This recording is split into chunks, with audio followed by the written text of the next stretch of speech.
isaky ny mitodika sy mijery ny fisotra ny fiainako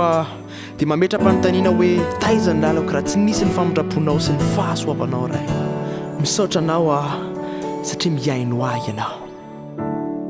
Mpamindra fo tsy mpamela eloka Umbai ni sandrinao mahery zahay fa mbola lavitra ale hanay ka ny feno tatra siorohoro be mitahotra no avy amin'ny fiainako tena mbola lehibe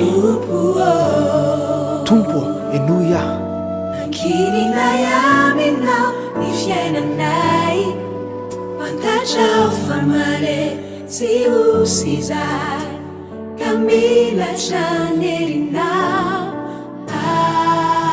fa fantatrao zany anampy mitantana ny dia tsy salasala kely akory ihany teny fa ianao ny tompony fiainako tompo raina ianao tsy misy takanao miangavy mitoloko aminao izay mba ho afaka minireo ta izay mangetana ka ny famindraponao ihany ny famindramponao ianteranay ainao tompo fa tsy mendrika zany rehetra zany aho eny fa tsy mendrika ny vavanay akory nanorona ny anaranao minoanevsay fa sy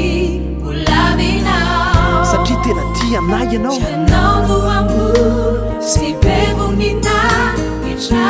volona itrao ny herinao ny alehibe anao ianao ny tompo ny fiainako tompo aina ianao sa tsy misy takanao tsy misy takanao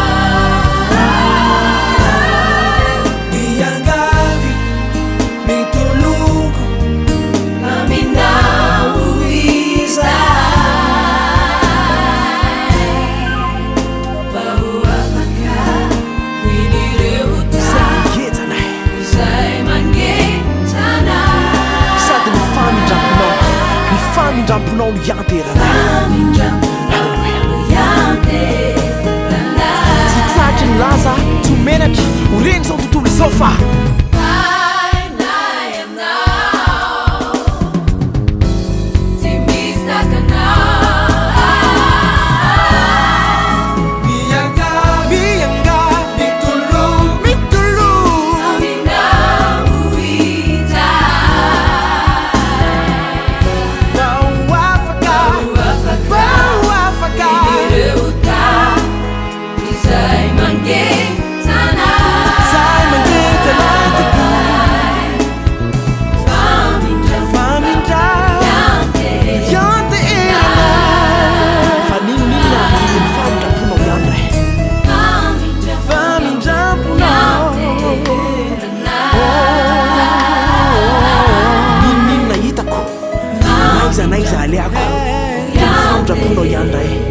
famindramponao ihany no ianteranay